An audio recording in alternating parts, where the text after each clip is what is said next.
നമസ്കാരം.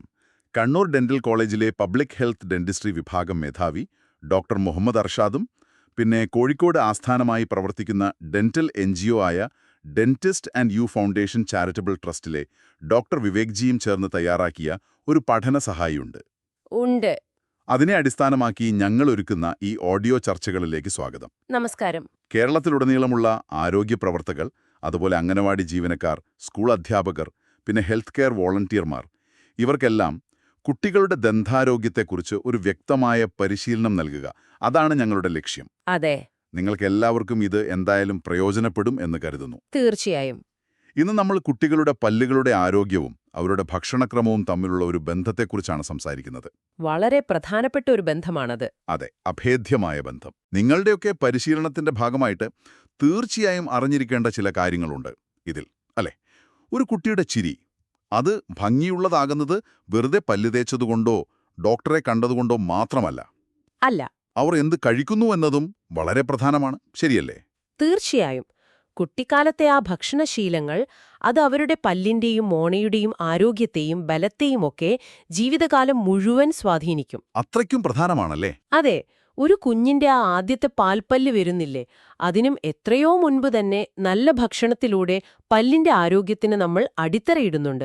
അതാണ് സത്യം. ഓഹോ.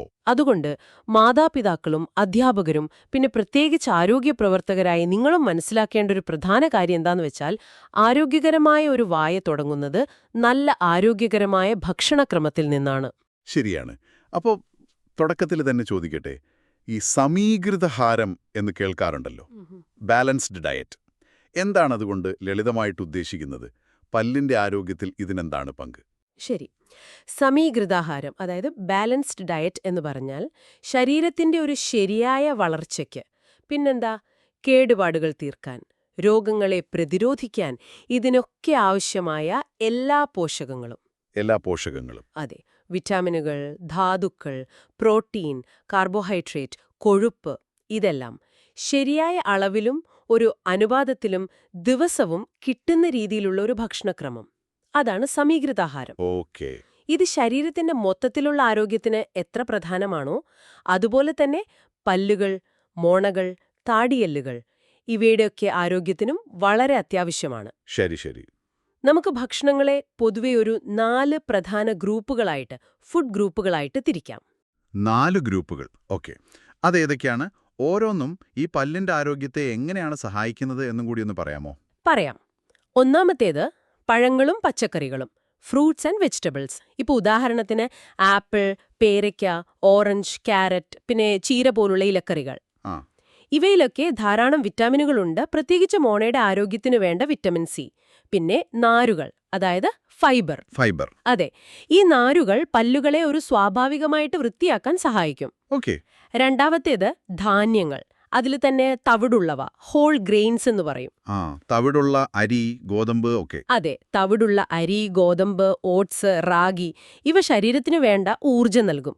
അതോടൊപ്പം ചില പ്രധാനപ്പെട്ട ധാതുക്കളും മിനറൽസും നൽകുന്നുണ്ട്. പിന്നെ മൈദ പോലെയുള്ള ശുദ്ധീകരിച്ച ധാന്യങ്ങളെക്കാൾ ഇവ പല്ലിൽ ഒട്ടിപ്പിടിക്കുന്നത് കുറവായിരിക്കും. അതൊരു നല്ല കാര്യമാണ്. അതെ. ഇനി മൂന്നാമത്തെ ഗ്രൂപ്പ് പാലും പാൽ ഉൽപ്പന്നങ്ങളും. Milk and dairy products. പാൽ, തൈര്, ചീസ്. അതെ, പാൽ, തൈര്, ചീസ്, പനീറൊക്കെ ഇതിൽ വരും. ഇവ കാൽഷ്യം, ഫോസ്ഫറസ് എന്നീ ധാതുക്കളുടെ ഏറ്റവും നല്ല ഉറവിടങ്ങളാണ്. Calcium, phosphorus. അതെ, പല്ലിന്റെയും എല്ലിന്റെയും പ്രധാന നിർമ്മാണ ഘടകങ്ങൾ, ബിൽഡിംഗ് ബ്ലോക്സ് എന്ന് പറയാം, ഇവയാണ്. ഓക്കെ. നാലാമത്തേത് പ്രോട്ടീൻ അടങ്ങിയ ഭക്ഷണങ്ങൾ. Protein foods. മാംസം, മത്സ്യം, മുട്ട, അതോടൊപ്പം പയറുവർഗ്ഗങ്ങൾ, പിന്നെ നട്ട്സ്, അതായത് ബദാം, കപ്പലണ്ടി പോലുള്ളവ. ഓക്കെ. ഇവ ശരീരത്തിലെ കോശങ്ങൾ, ടിഷ്യൂസ് ഉണ്ടാക്കാനും കേടുപാടുകൾ തീർക്കാനും പിന്നെ മോണയുടെ ആരോഗ്യം നിലനിർത്താനുമൊക്കെ പ്രോട്ടീൻ വേണം. ശരി. അപ്പോ പ്രധാനമായിട്ട് ശ്രദ്ധിക്കേണ്ടത് എന്താണെന്ന് വെച്ചാൽ, ഈ 4 ഗ്രൂപ്പുകളിൽ നിന്നുള്ള ഭക്ഷണങ്ങൾ കുട്ടികളുടെ ഡെയിലി ഡയറ്റിലെ ദിവസേനയുള്ള ഭക്ഷണത്തിൽ മാറി മാറി ഉൾപ്പെടുത്താൻ ശ്രമിക്കുക. ഓക്കെ. അതോടൊപ്പം മധുരം കൂടിയ, പ്രത്യേകിച്ച് റിഫൈൻഡ് ഷുഗർ ചേർത്ത, പിന്നെ ഫാക്ടറികളിൽ ഉണ്ടാക്കുന്ന പ്രോസസ്ഡ് സ്നാക്സ് ഒക്കെ പരമാവധി കുറയ്ക്കണം. ഓക്കെ. അപ്പോൾ ഈ 4 ഗ്രൂപ്പിൽ നിന്നുള്ള ഭക്ഷണം കഴിക്കുന്നത് പല്ലിന് പൊതുവെ നല്ലതാണെന്ന് മനസ്സിലായി. എന്നാൽ ഈ നമ്മൾ കഴിക്കുന്ന ഭക്ഷണം, പ്രത്യേകിച്ച് ചില പ്രത്യേകതരം ഭക്ഷണങ്ങൾ, അതെങ്ങനെയാണ് പല്ലിന് ദോഷകരമായി മാറുന്നത്? എന്താണ് ശരിക്കും നമ്മുടെ വായിൽ നടക്കുന്നത്? അത് വളരെ പ്രധാനപ്പെട്ട ഒരു ചോദ്യമാണ്. നമ്മൾ ഈ മധുരമുള്ളതോ അല്ലെങ്കിൽ പെട്ടെന്ന് ദഹിക്കുന്ന അന്നജം, സ്റ്റാർച്ചി ഫുഡ്സ് എന്ന് പറയും, ആ അങ്ങനെയുള്ള ഭക്ഷണം കഴിക്കുമ്പോൾ നമ്മുടെ വായില് കുറച്ചു ബാക്ടീരിയകളുണ്ട്, സ്വാഭാവികമായിട്ടുള്ളതാണ്. ഓക്കെ. അവർക്ക് ഇതൊരു ആഘോഷം പോലെയാണ്. ഈ ബാക്ടീരിയകൾ എന്തു ചെയ്യും? ഭക്ഷണത്തിലെ പഞ്ചസാരയെ, ഷുഗറിനെ ഉപയോഗിച്ച് വളരെ പെട്ടെന്ന് ആസിഡുകൾ ഉണ്ടാക്കാൻ തുടങ്ങും. ആസിഡോ? അതെ, ആസിഡ്. ഈ ആസിഡുകളാണ് പല്ലിന്റെ ഏറ്റവും പുറമേയുള്ള കട്ടിയുള്ള പാളി, ഇനാമൽ എന്ന് പറയും, ഇനാമൽ, അതിനെ ആക്രമിക്കുന്നത്. ഈ ഇനാമൽ പതിയെ ദുർബലമാകും, അതിലെ മിനറൽസ് ഒക്കെ നഷ്ടപ്പെടാൻ തുടങ്ങും. ഓഹോ. ഇങ്ങനെയാണ് പല്ലിൽ പോട്, ഡിക്കേ അല്ലെങ്കിൽ കാവിറ്റീസ് വരാൻ തുടങ്ങുന്നത്. അതിന്റെ ആദ്യ പടിയാണ് ഈ ആസിഡ് അറ്റാക്ക്. ഇത് ഭക്ഷണം കഴിച്ച് എത്ര നേരം കഴിഞ്ഞിട്ടാ തുടങ്ങുന്നത്? അത്ഭുതം എന്താന്ന് വെച്ചാൽ, നമ്മൾ ഭക്ഷണം കഴിച്ചു തുടങ്ങി മിനിറ്റുകൾക്കുള്ളിൽ തന്നെ ഈ ആസിഡ് ഉണ്ടാകാൻ തുടങ്ങും. അത്ര പെട്ടെന്നോ? അതെ. അപ്പോൾ എല്ലാ ഭക്ഷണങ്ങളും കഴിക്കുമ്പോൾ ഇങ്ങനെ സംഭവിക്കുമോ? മധുരവും അന്നജവുമുള്ള ഭക്ഷണം കഴിക്കുമ്പോൾ ഈ ആസിഡ് ഉണ്ടാകുന്നത് വളരെ വേഗത്തിലായിരിക്കും. എന്നാൽ എല്ലാ ഭക്ഷണങ്ങളും ഒരുപോലെയല്ല ട്ടോ. ആ. ചില ഭക്ഷണങ്ങൾ പല്ലിന് കുറച്ച് സംരക്ഷണം തരുന്നുണ്ട്. ഉദാഹരണത്തിന് ചീസ്, പാൽ, അതുപോലെ നാരുകൾ കൂടുതലുള്ള പഴങ്ങൾ, ഇപ്പോൾ ആപ്പിൾ, പേരയ്ക്ക പോലെയുള്ളവ. ഓക്കെ. പറയില്ലേ, അതിന്റെ ഉൽപാദനം കൂട്ടാൻ സഹായിക്കും. ഉമിനീരിൽ ഇതിൽ പങ്കുണ്ടോ? ഉണ്ട്, നല്ല പങ്കുണ്ട്. ഉമിനീരിന് ഒരു കഴിവുണ്ട്. അത് ഈ ഭക്ഷണാവശിഷ്ടങ്ങളെയും ഉണ്ടാകുന്ന ആസിഡിനെയും കഴുകിക്കളയാനും ആസിഡിന്റെ ശക്തി കുറയ്ക്കാനും ന്യൂട്രലൈസ് ചെയ്യാനും സഹായിക്കും. കൊള്ളാമല്ലോ. അതുകൊണ്ട് ഉമിനീരിന്റെ ഒഴുക്ക് കൂടുന്നത് പല്ലിന് നല്ലതാണ്. അപ്പോൾ ശരി, ഇവിടെയാണ് കാര്യങ്ങൾ കുറച്ചുകൂടി രസകരമാവുന്നതെന്ന് തോന്നുന്നു. അപ്പോൾ എന്ത് കഴിക്കുന്നു എന്നതുപോലെ തന്നെ പ്രധാനമാണ് എത്ര ഇടവിട്ട് കഴിക്കുന്നു എന്നതും, അല്ലേ? വളരെ ശരിയാണ്, കറക്റ്റ് പോയിന്റ്. അതാണ് പലരും അത്ര ശ്രദ്ധിക്കാത്തൊരു കാര്യം. ഈ ഇടയ്ക്കിടെയുള്ള ലഘുഭക്ഷണം കഴിക്കുന്ന ശീലം, ഫ്രീക്വന്റ് സ്നാക്കിംഗ് എന്ന് പറയും. സ്നാക്കിംഗ്. അത് പല്ലുകൾക്കൊട്ടും നല്ലതല്ല. കാരണം ഓരോ തവണ ഭക്ഷണം കഴിക്കുമ്പോഴും വായിൽ ആസിഡ് ഉണ്ടാകുന്നു എന്ന് നമ്മൾ പറഞ്ഞല്ലോ. ഉവ്വ്. അപ്പോൾ ഒരു ദിവസം ഒരുപാട് തവണ സ്നാക്സ് കഴിക്കുന്ന ഒരു കുട്ടിയുടെ പല്ല് എത്ര നേരം ഈ ആസിഡിന്റെ ആക്രമണത്തിന് വിധേയമാകും എന്നോർത്തു നോക്കൂ. ശരിയാണ്. ഇത് പല്ലില് പോടുകൾ വരാനുള്ള സാധ്യത വളരെയധികം കൂട്ടുന്നു. ഈ പല്ലിലെ പൂടിനെ എപ്പോഴും വില്ലനായിട്ട് പറയാറ് പഞ്ചസാരയാണല്ലോ. അതെന്തുകൊണ്ടാണ്? അതെ, പല്ലിന്റെ ഒരു പ്രധാന ശത്രു എന്ന് തന്നെ പറയാം പഞ്ചസാരയെ. കാരണം ഈ പല്ലില് പോടുണ്ടാക്കുന്ന ബാക്ടീരിയ ഇല്ലേ, അതിന്റെ പ്രധാന ഊർജ്ജ സ്രോതസ്, അതിന്റെ ഫ്യൂവൽ എന്ന് വേണമെങ്കിൽ പറയാം, അതാണ് ഈ പഞ്ചസാര. ഓഹോ. ബാക്ടീരിയ ഈ പഞ്ചസാരയെ ഉപയോഗിക്കുമ്പോഴാണ് പല്ലിന്റെ ഇനാമലിന്റെ നശിപ്പിക്കുന്ന ആസിഡുകൾ ഉണ്ടാവുന്നത്. അപ്പൊ പഞ്ചസാര എത്ര കൂടുന്നോ അത്രയും കൂടുതൽ ആസിഡ് ഉണ്ടാകും. അത്രയും പല്ലിന് കേടുപാട് വരാനുള്ള സാധ്യതയും കൂടും. പക്ഷെ നമ്മൾ ഈ മിഠായി, ചോക്ലേറ്റ്, ഐസ്ക്രീം ഇതിലൊക്കെയാണ് പഞ്ചസാര ഉള്ളൂന്ന് കരുതുന്നത്. അതിൽ മാത്രമല്ലല്ലോ. അവിടെയാണ് ഏറ്റവും വലിയ പ്രശ്നം. നമ്മൾ അറിയാതെ കഴിക്കുന്ന ഒളിഞ്ഞിരിക്കുന്ന പഞ്ചസാരകൾ, ഹിഡൻ ഷുഗേഴ്സ് എന്ന് പറയും. Hidden sugars? അതെ, അതൊരുപാടുണ്ട്. നമ്മൾ സാധാരണ മധുരമായിട്ട് കണക്കാക്കാത്ത പല ഭക്ഷണങ്ങളിലും ഇത് ധാരാളമായിട്ടുണ്ടാവാം. ഉദാഹരണം പറഞ്ഞാൽ, കടയിൽ നിന്ന് വാങ്ങുന്ന ബ്രെഡ്, ബിസ്ക്കറ്റുകൾ. ബ്രെഡിലോ? അതെ, പിന്നെ കുട്ടികൾക്കിഷ്ടമുള്ള ഫ്ലേവർ ചേർത്ത തൈര്, ഫ്ലേവേർഡ് യോഗേർട്സ്. ശരിയാണ്. ടൊമാറ്റോ കെച്ചപ്പ്, മറ്റു സോസുകൾ, പാക്കറ്റിൽ വരുന്ന ഫ്രൂട്ട് ജ്യൂസുകൾ, ഗ്യാസുള്ള പാനീയങ്ങൾ, എയറേറ്റഡ് ഡ്രിങ്ക്സ്, പാക്കറ്റിൽ കിട്ടുന്ന ചിപ്സ് പോലുള്ള സ്നാക്കുകൾ. എന്തിന്, ആരോഗ്യകരം എന്നൊക്കെ ലേബിൾ ഒട്ടിച്ചു വരുന്ന ചില എനർജി ബാറുകളില്ലേ, ഉണ്ട്. അതിൽ പോലും ചിലപ്പോൾ ഒരുപാട് പഞ്ചസാര ഒളിഞ്ഞിരിപ്പുണ്ടാകാം. അപ്പോ ഇതെല്ലാം ഈ മിഠായി കഴിക്കുന്ന അതേ എഫക്റ്റ് ആണോ പല്ലിനുണ്ടാക്കുന്നത്? ഏകദേശം അതേ രീതിയിൽ തന്നെയാണ് ഇവയും വായിൽ പ്രവർത്തിക്കുന്നത്. ബാക്ടീരിയയ്ക്ക് ഇന്ധനമാകുന്നു, ആസിഡ് ഉണ്ടാക്കുന്നു, പല്ലിന് കേടുവരുത്തുന്നു. അതുകൊണ്ട് കടകളിൽ നിന്ന് സാധനങ്ങൾ വാങ്ങുമ്പോൾ അതിന്റെ പുറകിലുള്ള ആ ലേബൽ, ചേരുവകളുടെ ലിസ്റ്റ് ഒന്ന് വായിക്കുന്നത് നല്ലതാണ്. ലേബൽ നോക്കണം അല്ലേ? അതെ, അതിൽ ഈ ഗ്ലൂക്കോസ്, ഫ്രക്ടോസ്, സൂക്രോസ്, മാൾട്ടോസ്, അങ്ങനെ ഓസിൽ അവസാനിക്കുന്ന പേരുകൾ കണ്ടാൽ, ഓസ്, അതെ, അതെല്ലാം പലതരം പഞ്ചസാരകളാണെന്ന് മനസ്സിലാക്കാം. വായിലെ ബാക്ടീരിയയ്ക്ക് ഇതെല്ലാം ഒരുപോലെയാണ്. ഓക്കെ. ഇനി ചില ഭക്ഷണങ്ങൾ, പ്രത്യേകിച്ച് കുട്ടികൾ കഴിക്കുന്ന ചില മിഠായികളോ ബിസ്ക്കറ്റുകളോ ഒക്കെ പല്ലിലിങ്ങനെ മുട്ടിപ്പിടിച്ചിരിക്കുന്നത് കാണാലോ. ആ ഇത് സാധാരണ പഞ്ചസാരയേക്കാൾ കൂടുതൽ അപകടമാണോ? അതെ, അത് വളരെയധികം അപകടമാണ്. പല്ലുകളിൽ കൂടുതൽ നേരം ഒട്ടിപ്പിടിച്ചിരിക്കുന്ന ഭക്ഷണങ്ങൾ സ്റ്റിക്കി ഫുഡ്സ് എന്ന് പറയും. സ്റ്റിക്കി ഫുഡ്സ്, പറയാറുണ്ട്. ഫെർമെന്റബിൾ കാർബോഹൈഡ്രേറ്റ്സ്. അതെ, അതായത് വായിലെ ബാക്ടീരിയയ്ക്ക് എളുപ്പത്തിൽ അതിനെ വിഘടിപ്പിച്ച് ആസിഡ് ഉണ്ടാക്കാൻ പറ്റുന്ന തരം അന്നജങ്ങൾ. ഓക്കെ. ഇവ പല്ലിൽ ഇങ്ങനെ ഒട്ടിപ്പിടിച്ചിരിക്കുമ്പോൾ ബാക്ടീരിയയ്ക്ക് കൂടുതൽ സമയം കിട്ടുകയാണ് ആസിഡ് ഉണ്ടാക്കാൻ. കൂടുതൽ സമയം കിട്ടും. അതെ, അതായത് പല്ലുകൾ കൂടുതൽ നേരം ആ ആസിഡ് ആക്രമണത്തിന് വിധേയമായിക്കൊണ്ടിരിക്കും. അത് കൊള്ളൂല. അപ്പൊ ഏതൊക്കെയാണ് പ്രധാനമായും ഇങ്ങനെയുള്ള ഭക്ഷണങ്ങള്? ഉദാഹരണങ്ങൾ പറഞ്ഞാല് ടോഫികള്, കാരമലുകള്, ലോലിപോപ്പുകള്, ചിലതരം ചോക്ലേറ്റുകള്, പിന്നെ കേക്കുകള്, പേസ്ട്രികള്, ക്രീം ബിസ്ക്കറ്റുകള്, അതുപോലെ ഉണക്കമുന്തിരി പോലുള്ള ഡ്രൈ ഫ്രൂട്ട്സ്. അതിൽ പോഷകങ്ങളൊക്കെ ഉണ്ടെങ്കിലും അത് പല്ലിന് നന്നായി ഒട്ടിപ്പിടിക്കും. ഓഹോ, ഉണക്കപ്പഴങ്ങളും പ്രശ്നമാണല്ലേ? ഒട്ടിപ്പിടിക്കുന്നതുകൊണ്ട് ഒരു പ്രശ്നമാണ്.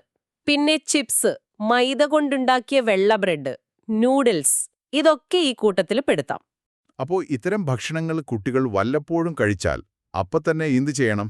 വല്ലപ്പോഴും കഴിക്കുകയാണെങ്കിൽ പോലും അത് കഴിച്ചതിന് ശേഷം ഉടൻ തന്നെ നന്നായി വെള്ളം കുടിച്ച് വായ കഴുകണം. പറ്റുമെങ്കിൽ ബ്രഷ് ചെയ്യുന്നത് വളരെ നല്ലതാണ്. ഓക്കെ.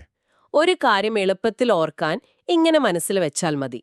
ഒട്ടിപ്പിടിക്കുന്നത് പ്ലസ് മധുരമുള്ളത് ഈക്വൽ ടു പല്ലിൽ പോട് വരാനുള്ള ഏറ്റവും ഉയർന്ന സാധ്യത. Sticky plus sugary equal to highest risk for cavities. അതെ. കൊള്ളാം. അപ്പോ പല്ലിന്റെ ആരോഗ്യത്തിന് നല്ല ഭക്ഷണങ്ങൾ ഏതൊക്കെ, ചീത്ത ഭക്ഷണങ്ങൾ ഏതൊക്കെ എന്ന് ഒന്ന് വ്യക്തമായിട്ട് വേർതിരിച്ചു പറയാമോ? ഇത് ആരോഗ്യപ്രവർത്തകരായ നിങ്ങൾക്ക് മറ്റുള്ളവരെ പറഞ്ഞു മനസ്സിലാക്കാൻ എളുപ്പമാവുമല്ലോ. അരിക്ക പോലുള്ളവ, നട്ട്സ്, ബദാം, കപ്പലണ്ടി, പക്ഷെ കുട്ടികൾക്ക് പൊടിക്കാതെ കൊടുക്കുമ്പോൾ ശ്രദ്ധിക്കണം. പിന്നെ വിത്തുകൾ, തവിടുള്ള ധാന്യങ്ങൾ, ബ്രൗൺ ബ്രെഡ്, ഹോൾ ഗ്രെയിൻസ്. ഏറ്റവും പ്രധാനം ധാരാളം ശുദ്ധമായ വെള്ളം കുടിക്കുന്നത്. വെള്ളമേറ്റവും നല്ലത്. അതെ. പല്ലിന് അത്ര നല്ലതല്ലാത്ത ഭക്ഷണങ്ങൾ, ഫുഡ്സ് ടു ലിമിറ്റ്. നമ്മൾ നേരത്തെ പറഞ്ഞ ടോഫികൾ, ഒട്ടിപ്പിടിക്കുന്ന മധുരപലഹാരങ്ങൾ, മിഠായികൾ, ശീതളപാനീയങ്ങൾ, സോഫ്റ്റ് ഡ്രിങ്ക്സ്, കോലാസ്, പാക്കറ്റ് ജ്യൂസുകൾ, കേക്കുകൾ, പേസ്ട്രികൾ, കുക്കീസ്, മൈദ bread, white bread, noodles, chips, energy ഡ്രിങ്കുകൾ, എനർജി ഡ്രിങ്ക്സ്, സ്പോർട്സ് ഡ്രിങ്കുകൾ, ഇവയെല്ലാം പരമാവധി കുറയ്ക്കണം. ഓക്കെ. ഈ നല്ലതും ചീത്തയും എന്നുള്ള ഈ ആശയം സ്കൂളുകളിലെ കുട്ടികൾക്ക് മനസ്സിലാക്കി കൊടുക്കാൻ എളുപ്പമുള്ള എന്തെങ്കിലും വഴി നിർദ്ദേശിക്കാനുണ്ടോ? ഒരു ചെറിയ ആക്ടിവിറ്റി പോലെ ചെയ്തു നോക്കാം. കുട്ടികളോട് അവരുടെ വീട്ടിൽ നിന്ന് പല്ലിന് നല്ലത് എന്നവർ കരുതുന്ന ഒരു ഭക്ഷണവും ചീത്ത എന്ന് കരുതുന്ന ഒരെണ്ണവും കൊണ്ടുവരാൻ പറയാം. എന്നിട്ട് ക്ലാസ്സിൽ വെച്ച് എന്തുകൊണ്ടാണ് ഒന്ന് നല്ലതും മറ്റേതത്ര നല്ലതല്ലാത്തതുമാവുന്നത് എന്ന് ലളിതമായിട്ടൊന്ന് ചർച്ച ചെയ്യാം. അവർ കൊണ്ടുവന്ന സാധനങ്ങൾ വെച്ച് തന്നെ. അത് കൊള്ളാമല്ലോ. അപ്പൊ അവർക്ക് പെട്ടെന്ന് കാര്യം പിടികിട്ടും. കുട്ടികൾക്ക് ഈ ഇടനേരങ്ങളിൽ സ്നാക്സ് കഴിക്കുന്ന ശീലം സാധാരണമാണല്ലോ.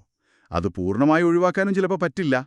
അപ്പോൾ എങ്ങനെ സ്മാർട്ടായിട്ട് സ്നാക്ക് ചെയ്യാം? എന്തൊക്കെയാണ് ശ്രദ്ധിക്കേണ്ട കാര്യങ്ങൾ? അത് വളരെ പ്രധാനപ്പെട്ട ഒരു ചോദ്യമാണ്. കുറച്ച് ലളിതമായ മാർഗനിർദ്ദേശങ്ങൾ, ഗൈഡ് ലൈൻസ് എന്ന് പറയാം, അത് പാലിച്ചാൽ മതിയാകും. എന്തൊക്കെയാണത്? 1. പ്രധാന ഭക്ഷണങ്ങൾക്കിടയിലുള്ള സമയം പരമാവധി കൂട്ടുക. അതായത് സ്നാക്സ് കഴിക്കുന്നുണ്ടെങ്കിൽ തന്നെ അത് ഒന്നുകിൽ പ്രധാന ഭക്ഷണത്തോട് ചേർന്ന സമയത്ത് അല്ലെങ്കിൽ ഒരു ദിവസം 1-2 തവണ ഒരു നിശ്ചിത സമയത്ത് മാത്രമാക്കുക. ഓരോ സ്നാക്കിനും ഇടയിൽ കുറഞ്ഞതൊരു 2 മണിക്കൂർ ഇടവേളയെങ്കിലും കിട്ടുന്നത് നല്ലതാണ്. 2 മണിക്കൂർ ഇടവേള? അതെ. 2. ഇടനേരങ്ങളിൽ കഴിക്കാൻ കൊടുക്കുന്ന സ്നാക്കുകൾ കഴിവതും ആരോഗ്യകരമായവ തിരഞ്ഞെടുക്കുക. നമ്മൾ നേരത്തെ പറഞ്ഞ പോലെ നട്ട്സ്, പഴങ്ങൾ, ചീസ് കഷ്ണങ്ങൾ, പുഴുങ്ങിയ മുട്ട, വീട്ടിലുണ്ടാക്കുന്ന അധികം മധുരമില്ലാത്ത പലഹാരങ്ങൾ, അതൊക്കെ നല്ലതാണ്. ഒട്ടിപ്പിടിക്കുന്നതോ പഞ്ചസാര ഒരുപാടുള്ളതോ ആയവ ഒഴിവാക്കുക. 3.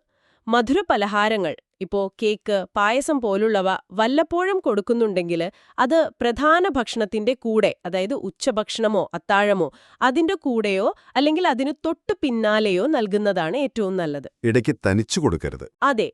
ഇടനേരത്ത് തനിച്ചു കൊടുക്കുന്നത് പരമാവധി ഒഴിവാക്കുക.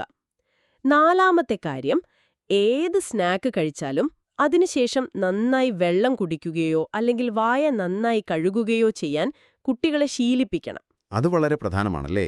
വളരെ പ്രധാനം.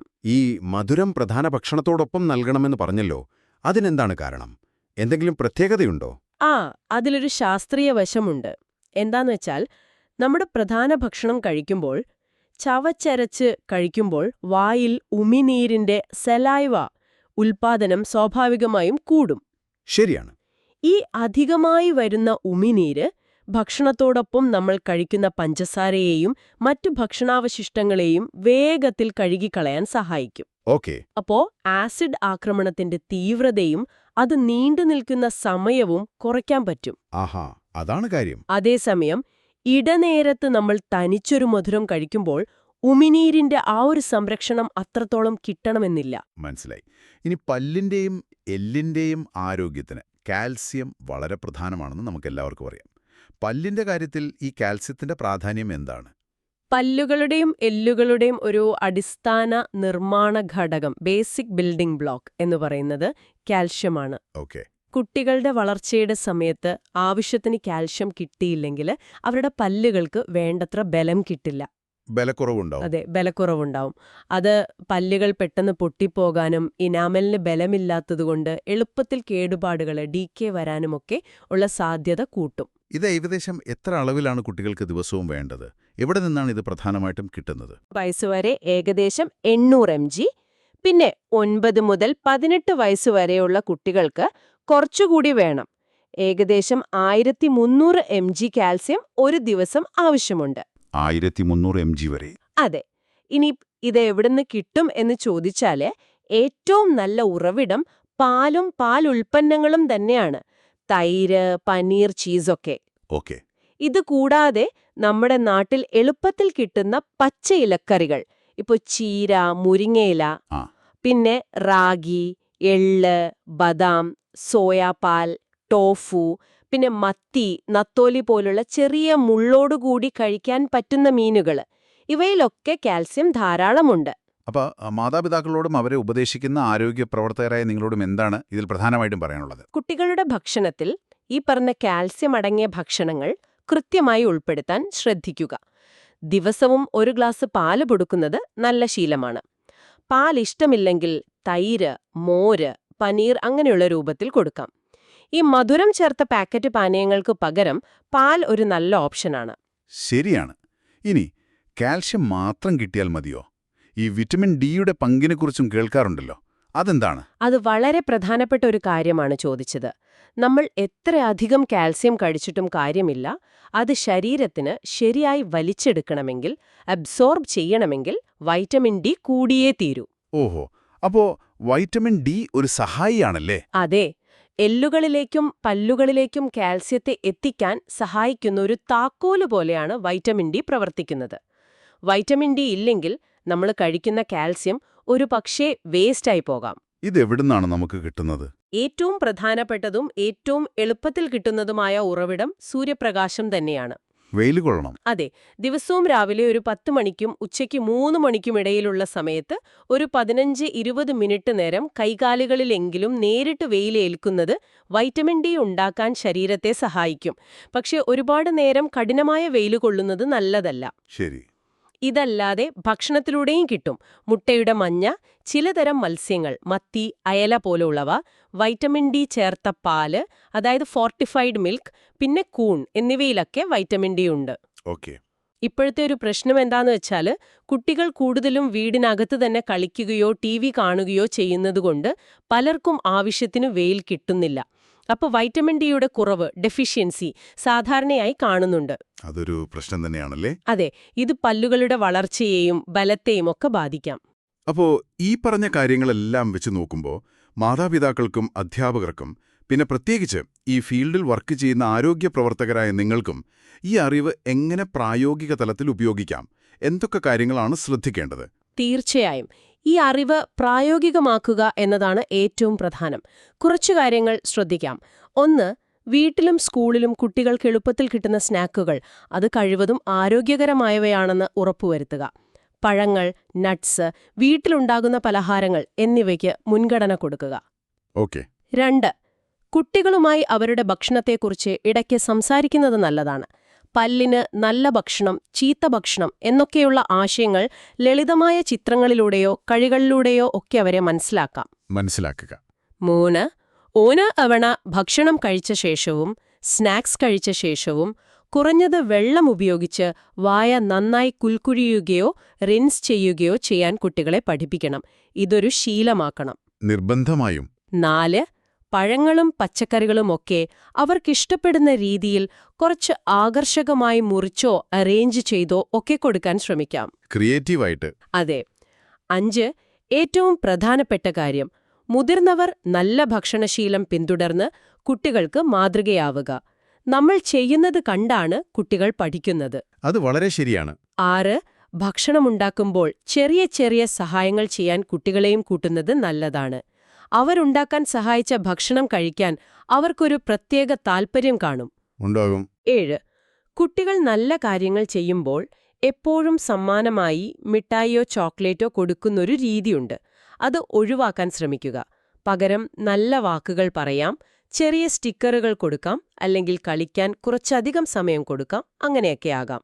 ഈ സ്കൂളുകളിൽ ടീച്ചർമാർക്ക് ചെയ്യാൻ പറ്റുന്ന എന്തെങ്കിലും ഒരു പ്രായോഗിക മാതൃക പറയാമോ? പറയാം. നേരത്തെ നമ്മൾ ആക്ടിവിറ്റിയുടെ കാര്യം പറഞ്ഞു. അതുപോലെ ആഴ്ചയിൽ ഒരു ദിവസം ഹെൽത്തി ടിഫിൻ ഡേ ആയിട്ട് ആചരിക്കാം.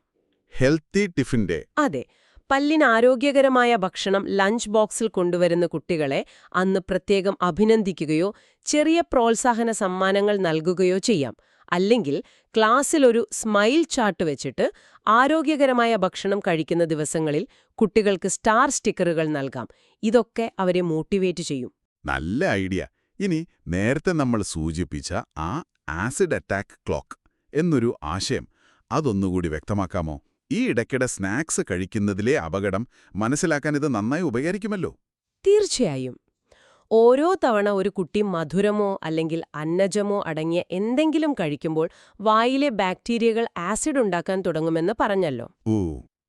ഈ ആസിഡ് പല്ലിനെ ആക്രമിക്കുന്ന സമയം അത് ഏകദേശം ഒരു 20 മുതൽ 30 മിനിറ്റ് വരെ നീണ്ടുനിൽക്കും. ഇതിനെയാണ് നമ്മൾ ഒരു ആസിഡ് അറ്റാക്ക് സമയം എന്ന് ലളിതമായി പറയുന്നത്. 20-30 മിനിറ്റ്? അതെ. ഇപ്പോൾ കുട്ടി കുറച്ചു കഴിഞ്ഞ് ഒരു അരമണിക്കൂർ കഴിയുന്നതിന് മുൻപ് വീണ്ടും എന്തെങ്കിലും കഴിക്കുവാണെന്ന് വെക്കുക. അപ്പോൾ എന്ത് സംഭവിക്കും? ഈ 20-30 മിനിറ്റ് ആസിഡ് ക്ലോക്ക് വീണ്ടും ആദ്യം മുതൽ പ്രവർത്തിക്കാൻ തുടങ്ങും. ഓഹോ, അത് റീസെറ്റ് ആകും. അതെ, റീസെറ്റ് ആവും. അപ്പോൾ ഒരു ദിവസം പല തവണയായി സ്നാക്സ് കഴിക്കുന്ന ഒരു കുട്ടിയുടെ പല്ലുകൾ ദിവസം മുഴുവനും അല്ലെങ്കിൽ ഒരുപാട് നേരം ഈ ആസിഡ് ആക്രമണത്തിൽ വിധേയമായിക്കൊണ്ടിരിക്കും. പല്ലിനതിന്റെ കേടുപാടുകൾ സ്വയം തീർക്കാൻ, അതായത് റീമിനറലൈസേഷൻ എന്നൊരു പ്രോസസ്സുണ്ട്. അതിനുള്ള സമയം കിട്ടാതെ വരും.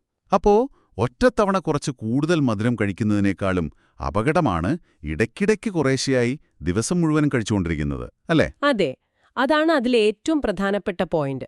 ആ ഫ്രീക്വൻസിയാണ് കൂടുതൽ അപകടം. ഒറ്റത്തവണ കഴിക്കുന്നതിനേക്കാൾ പലതവണയായി കഴിക്കുന്നത് പല്ലിന് കൂടുതൽ ദോഷം ചെയ്യും. ഇത് കുട്ടികളോട് എങ്ങനെ ലളിതമായി പറഞ്ഞു മനസ്സിലാക്കാം? കുട്ടികളോട് നമുക്കിങ്ങനെ പറയാം: മോനെ മോളെ, ഓരോ തവണ മധുരം കഴിക്കുമ്പോഴും അല്ലെങ്കിൽ മിഠായി തിന്നുമ്പോഴും നിങ്ങളുടെ പല്ലുകൾ ഏതാണ്ടൊരു അരമണിക്കൂർ നേരത്തേക്ക് ഒരു ആസിഡ് പുഴയിൽ മുങ്ങിത്താഴുകയാണെന്ന് ഓർക്കണം. കൊള്ളാം, അത് നല്ല ഉപമയാണല്ലോ. അതെ. ഈ ഒരു ചിന്ത അവരുടെ മനസ്സിലുണ്ടായാൽ തന്നെ ഒരുപക്ഷെ അവർ തന്നെ ശ്രദ്ധിക്കാൻ തുടങ്ങും. ശരിയാണ്. ഭക്ഷണത്തിന്റെ കാര്യം നമ്മളിപ്പോൾ ഒരുപാട് സംസാരിച്ചു. ഇനി പാനീയങ്ങളുടെ കാര്യത്തിലേക്ക് വരാം. വെള്ളം കുടിക്കുന്നത് നല്ലതാണെന്ന് പറഞ്ഞു. വേറെ എന്തൊക്കെ പാനീയങ്ങളാണ് പ്രധാനമായി ഒഴിവാക്കേണ്ടത്? ചില പാനീയങ്ങൾ അവയിലുള്ള കൂടിയ അളവിലെ പഞ്ചസാരയും ചിലപ്പോൾ ആസിഡിന്റെ അംശവും കാരണം പല്ലുകൾക്ക് വളരെ ദോഷകരമാണ്. ഏതൊക്കെയാണവ? പ്രധാനമായിട്ടും ഒഴിവാക്കേണ്ടവ അല്ലെങ്കിൽ ഉപയോഗം നന്നായി കുറയ്ക്കേണ്ടവ: കോളകൾ, മറ്റു ഗ്യാസുള്ള പാനീയങ്ങൾ, സോഫ്റ്റ് ഡ്രിങ്ക്സ്, സോഡാസ്, പാക്കറ്റിൽ വരുന്ന മിക്കവാറും എല്ലാ പഴച്ചാറുകളും, കാരണം അതിൽ മധുരം വളരെ കൂടുതലായിരിക്കും, ചിലപ്പോൾ ആസിഡുമുണ്ടാകും. പിന്നെ മധുരം ചേർത്ത മിൽക്ക് ഷേക്കുകൾ, എനർജി ഡ്രിങ്ക്സുകൾ, സ്പോർട്സ് ഡ്രിങ്ക്സും. അതെ, ഇവയെല്ലാം പല്ലിന്റെ ഇനാമലിനെ നേരിട്ട് ദ്രവിപ്പിക്കാൻ, അതായത് ഇറോഡ് ചെയ്യാൻ കഴിവുള്ളവയാണ്. അതോടൊപ്പം പോടുണ്ടാക്കാനുള്ള സാധ്യതയും കൂട്ടുന്നു. ഓക്കെ, അപ്പോ ഇതിനു പകരം എന്താണ് പ്രോത്സാഹിപ്പിക്കേണ്ടത്? ഏറ്റവും നല്ലത് ശുദ്ധജലം തന്നെ. പിന്നെ വീട്ടിൽ തയ്യാറാക്കുന്ന അധികം മധുരം ചേർക്കാത്ത ഫ്രഷ് ജ്യൂസുകൾ, പക്ഷെ അതും അളവ് കുറയ്ക്കുന്നതാണ് നല്ലത്. പിന്നെ പാല്, മോര്, ഇളനീർ, ഇതൊക്കെ നല്ല പാനീയങ്ങളാണ്. ഈ പാനീയങ്ങൾ കുടിക്കുന്ന രീതിയിലും എന്തെങ്കിലും ശ്രദ്ധിക്കാനുണ്ടോ? ഉണ്ട്. പ്രത്യേകിച്ച് ഈ ജ്യൂസോ പാലോ ഒക്കെ ചില കുട്ടികൾ ഒരു കുപ്പിയിലാക്കിയിട്ട് കുറേ നേരമെടുത്ത് കുറേശ്ശെയായി നുണഞ്ഞ് സിപ്പ് ചെയ്ത് കുടിക്കുന്നൊരു ശീലം കാണാറുണ്ട്. കാണാറുണ്ട്. അതൊട്ടും നല്ലതല്ല. കാരണം അങ്ങനെ ചെയ്യുമ്പോൾ പല്ലുകൾ കൂടുതൽ നേരം ആ പാനീയത്തിലെ പഞ്ചസാരയുമായും ആസിഡുമായും കോണ്ടാക്റ്റിൽ വരികയാണ്. ശരിയാണ്. പകരം പാനീയം ഒരു നിശ്ചിത സമയത്തിനുള്ളിൽ കുടിച്ചു തീർക്കുക, എന്നിട്ട് വായ നന്നായി വെള്ളം ഉപയോഗിച്ച് കഴുകുക. അതാണ് ഏറ്റവും നല്ല രീതി. ഓക്കെ. അപ്പോൾ കുട്ടികൾക്ക് സാധാരണയായി ഇഷ്ടമുള്ളതും എന്നാൽ പല്ലിന് അത്ര നല്ലതല്ലാത്തതുമായ ചില സ്നാക്കുകളുണ്ടല്ലോ. അതിനു പകരം എളുപ്പത്തിൽ കൊടുക്കാൻ പറ്റുന്ന ചില ആരോഗ്യകരമായ ബദലുകൾ, ഓൾട്ടർനേറ്റീവ്സ് കൂടിയൊന്ന് പറയാമോ? തീർച്ചയായും. ഇപ്പോ കടയിൽ നിന്ന് വാങ്ങുന്ന ചിപ്സ്, നൂഡിൽസ്, ബർഗർ ഇതിനൊക്കെ പകരം വീട്ടിലുണ്ടാക്കുന്ന ഇഡ്ലി, ദോശ, പുഴുങ്ങിയ ചോളം അല്ലെങ്കിൽ കടല പുഴുങ്ങിയത് ഒക്കെ കൊടുക്കാം. നാടൻ ഭക്ഷണങ്ങൾ. അതെ. കേക്ക്, ക്രീം ബിസ്ക്കറ്റുകൾ, പേസ്ട്രികൾ ഇതിനൊക്കെ പകരം ഫ്രഷായിട്ടുള്ള പഴങ്ങൾ കഷ്ണങ്ങളാക്കിയത്, വാഴപ്പഴം, ആപ്പിൾ, പേരയ്ക്ക ഒക്കെ. അല്ലെങ്കിൽ കുറച്ച് നട്ട്സ്, ബദാം, കപ്പലണ്ടി പോലുള്ളവ. പക്ഷെ അളവ് ശ്രദ്ധിക്കണം. ഓക്കെ. മിഠായികൾ, ലോലിപോപ്പുകൾ, ടോഫികൾ ഇതിനൊക്കെ പകരം ക്യാരറ്റ് കഷ്ണങ്ങൾ, വെള്ളരിക്ക കഷ്ണങ്ങൾ അല്ലെങ്കിൽ അധികം മധുരമില്ലാത്ത പഴങ്ങൾ. ഇത് നല്ലൊരു മാറ്റമാണല്ലോ. ശീതളപാനീയങ്ങൾ, പാക്കറ്റ് ജ്യൂസുകൾ ഇതിനൊക്കെ പകരം തീർച്ചയായും പാല്, മോര്, ഇളനീര് അല്ലെങ്കിൽ ശുദ്ധജലം. അതെ. മൈദ ബ്രെഡിന്, വൈറ്റ് ബ്രെഡിന് പകരം തവിടുള്ള ഗോതമ്പ് ബ്രെഡ് കൊണ്ടുള്ള സാൻഡ്വിച്ചുകളോ അല്ലെങ്കിൽ ചപ്പാത്തി ചെറിയ റോളുകളാക്കിയോ ഒക്കെ കൊടുക്കാം. ഒരുപാട് നല്ല ഓപ്ഷൻസ് ഉണ്ടല്ലേ? ഉണ്ട്. നമ്മളൊന്ന് ശ്രദ്ധിച്ചാ മതി. അപ്പോൾ നമ്മൾ ഇതുവരെ സംസാരിച്ച ഈ കാര്യങ്ങളെല്ലാം ഒന്ന് ക്രോഡീകരിച്ചുകൊണ്ട് ഈ വിവരങ്ങൾ ആരോഗ്യ പ്രവർത്തകരായ നിങ്ങൾക്ക് എങ്ങനെ ഏറ്റവും ഫലപ്രദമായിട്ട് ഉപയോഗിക്കാം, നിങ്ങളുടെ കമ്മ്യൂണിറ്റിയിൽ പ്രവർത്തിക്കുമ്പോൾ എന്തൊക്കെ കാര്യങ്ങൾക്കാണ് ഊന്നൽ നൽകേണ്ടത്? ഇത് വളരെ പ്രധാനപ്പെട്ട ഒരു ഭാഗമാണ്. കാരണം ഈ അറിവ് ആളുകളിലേക്ക്, സാധാരണക്കാരിലേക്ക് എത്തിക്കേണ്ടത് നിങ്ങളെപ്പോലുള്ളവരാണ്. അതെ. അപ്പോൾ നിങ്ങൾ ശ്രദ്ധിക്കേണ്ട ചില കാര്യങ്ങൾ പറയാം. 1. നിങ്ങൾ സന്ദർശിക്കുന്ന കുടുംബങ്ങളെ, പ്രത്യേകിച്ചു അമ്മമാരെ, ഈ ഭക്ഷണക്രമവും പല്ലിലെ കേടും, ഡയറ്റ് ആൻഡ് ഡീകെ തമ്മിലുള്ള ബന്ധത്തെക്കുറിച്ച് വളരെ ലളിതമായ ഭാഷയിൽ പറഞ്ഞു ബോധവൽക്കരിക്കുക. ആവശ്യമെങ്കിൽ ലളിതമായ ചിത്രങ്ങളോ മറ്റോ ഉപയോഗിക്കാം. ഓക്കെ. 2. കുട്ടികൾ എത്ര തവണ സ്നാക്സ് കഴിക്കുന്നുണ്ട്, എന്തൊക്കെയാണ് സാധാരണ കഴിക്കുന്നത്, മധുരപലഹാരങ്ങൾ ഒരുപാട് ഉപയോഗിക്കുന്നുണ്ടോ എന്നൊക്കെ ചോദിച്ച് മനസ്സിലാക്കുക. അതിൽ മാറ്റം വരുത്തേണ്ടതിന്റെ ആവശ്യകത അവരെ സ്നേഹത്തോടെ പറഞ്ഞു ബോധ്യപ്പെടുത്തുക. ചോദിച്ചറിയണം. അതെ. 3. കാൽഷ്യം, വൈറ്റമിൻ ഡി ഇവയൊക്കെ അടങ്ങിയ നമ്മുടെ നാട്ടിൽ എളുപ്പത്തിൽ കിട്ടുന്ന ഭക്ഷണങ്ങളെക്കുറിച്ച്. പാല്, തൈര്, മുരിങ്ങയില, റാഗി, ചെറിയ മീനുകൾ, മുട്ട, പിന്നെ വെയിൽ കൊള്ളേണ്ടതിന്റെ പ്രാധാന്യവും മാതാപിതാക്കൾക്ക് കൃത്യമായി പറഞ്ഞു കൊടുക്കുക. ഓക്കെ. 4. ഓരോ തവണ ഭക്ഷണം കഴിച്ച ശേഷവും പ്രത്യേകിച്ചും മധുരമോ ഒട്ടിപ്പിടിക്കുന്നതോ ആയ എന്തെങ്കിലും കഴിച്ചാൽ ഉടനെ വെള്ളം ഉപയോഗിച്ച് വായ നന്നായി കഴുകുന്ന ശീലം എത്ര പ്രധാനമാണെന്ന് വീണ്ടും വീണ്ടും പറയുക. അതൊരു ശീലമാക്കാൻ അവരെ പ്രോത്സാഹിപ്പിക്കുക. 5. വായയുടെ ആരോഗ്യം എന്നത് ശരീരത്തിന്റെ മൊത്തത്തിലുള്ള ആരോഗ്യത്തിന്റെ ഭാഗമാണെന്ന് എപ്പോഴും ഓർമ്മിപ്പിക്കുക. Oral health equals total health. Oral health equals total health. പല്ലിലെ അണുബാധ ചിലപ്പോൾ ശരീരത്തിന്റെ മറ്റു ഭാഗങ്ങളെയും ബാധിക്കാൻ സാധ്യതയുണ്ട് എന്ന് ലളിതമായി സൂചിപ്പിക്കുന്നത് നല്ലതാണ്. ശരി. നമ്മളെല്ലാവരും ഒരുമിച്ച് കൊടുക്കേണ്ട ഒരു സന്ദേശം എന്താണെന്ന് വെച്ചാൽ, ഇന്ന് ഒഴിവാക്കുന്ന ഓരോ സ്പൂൺ പഞ്ചസാരയും നാളത്തെ ഒരു കുട്ടിയുടെ പല്ലിനെയാണ് രക്ഷിക്കുന്നത്. വളരെ നല്ലൊരു സന്ദേശം. അതെ. Every spoon of sugar avoided today saves A child's tooth tomorrow. ഈ ഒരു ആശയം എല്ലാവരിലേക്കും എത്തണം. അപ്പോ കുട്ടികളുടെ പല്ലുകളുടെ ആരോഗ്യത്തിൽ ഈ ഭക്ഷണശീലങ്ങൾക്ക് എത്രത്തോളം വലിയൊരു പങ്കുണ്ട് എന്ന് നിങ്ങൾക്കിപ്പോൾ വ്യക്തമായിട്ടുണ്ടാകും എന്ന് കരുതുന്നു. സമീകൃത ആഹാരം കഴിക്കുക, പഞ്ചസാരയുടെയും ഒട്ടിപ്പിടിക്കുന്ന ഭക്ഷണങ്ങളുടെയും ഉപയോഗം കുറയ്ക്കുക, പിന്നെ ഇടയ്ക്കിടെയുള്ള ഈ സ്നാക്കിംഗ് ഒഴിവാക്കുക, കാൽസ്യം, വൈറ്റമിൻ ഡി എന്നിവ ഭക്ഷണത്തിൽ ഉറപ്പാക്കുക, ഓരോ ഭക്ഷണത്തിനും ശേഷവും വായ കഴുകുക. ഈ കാര്യങ്ങളെല്ലാം ഒരു കുട്ടിയുടെ ആരോഗ്യകരമായ, മനോഹരമായ ചിരിക്കു പിന്നിലെ പ്രധാനപ്പെട്ട ഘടകങ്ങളാണ്. ഓർമ്മിക്കേണ്ട ഏറ്റവും പ്രധാനപ്പെട്ട കാര്യം, ഈ നല്ല ശീലങ്ങളെല്ലാം വളരെ ചെറുപ്പത്തിൽ തന്നെ, കുട്ടിക്കാലത്ത് തന്നെ തുടങ്ങണം എന്നതാണ്. ഈ മാറ്റങ്ങൾ കൊണ്ടുവരുന്നതിൽ മാതാപിതാക്കൾക്കും അധ്യാപകർക്കും ഒപ്പം ആരോഗ്യപ്രവർത്തകരും വോളണ്ടിയർമാരുമായ നിങ്ങൾക്ക് ഓരോരുത്തർക്കും വലിയൊരു പങ്ക് വഹിക്കാനുണ്ട്. തീർച്ചയായും. ഈ അറിവ് നിങ്ങളുടെ ചുറ്റുമുള്ളവരിലേക്ക് നിങ്ങൾ പകർന്നു നൽകുമ്പോൾ അത് ഒരുപാട് കുട്ടികളുടെ ദന്താരോഗ്യത്തിൽ വലിയ വ്യത്യാസങ്ങളുണ്ടാക്കും എന്ന കാര്യത്തിൽ സംശയമില്ല. തീർച്ചയായും. നിങ്ങൾ ഇന്ന് കേട്ട ഈ കാര്യങ്ങൾ നിങ്ങളുടെ പ്രവർത്തന മേഖലയിലുള്ള കുടുംബങ്ങളിലേക്കും കുട്ടികളിലേക്കുമൊക്കെ എത്തിക്കാൻ ശ്രമിക്കുക. ഒരു ചെറിയ മാറ്റം പോലും ചിലപ്പോൾ ഒരു കുട്ടിയുടെ ജീവിതകാലം മുഴുവൻ നീണ്ടു നിൽക്കുന്ന ആരോഗ്യകരമായ ഒരു പുഞ്ചിരിക്ക് കാരണമായേക്കാം. അതെ. ഇനി നിങ്ങൾക്കായൊരു ചിന്ത. നമ്മുടെ നാട്ടിൽ, നമ്മുടെയൊക്കെ വീടുകളിൽ പാരമ്പര്യമായി നമ്മൾ കഴിച്ചുവരുന്ന ചില ഭക്ഷണങ്ങളുണ്ട്, ചില ലഘുഭക്ഷണങ്ങളുണ്ട്. അതേസമയം കടകളിൽ നിന്നും മറ്റും എളുപ്പത്തിൽ കിട്ടുന്ന പുതിയതരം ഭക്ഷണങ്ങളും ഇപ്പോൾ വളരെ വ്യാപകമാണ്. ശരിയാണ്. ഇവയിൽ ഏതൊക്കെയാണ് കുട്ടികളുടെ പല്ലിന്റെ ആരോഗ്യത്തിന് ഗുണകരമായത്? ഏതൊക്കെയാണ് ഒരുപക്ഷെ നമ്മളറിയാതെ ദോഷകരമായി മാറുന്നത്? ഇതിനെക്കുറിച്ചൊന്ന് ആലോചിക്കുന്നത് നിങ്ങളുടെ തുടർ പ്രവർത്തനങ്ങൾക്കൊരു പുതിയ ദിശാബോധം നൽകിയേക്കാം. നന്ദി. നന്ദി.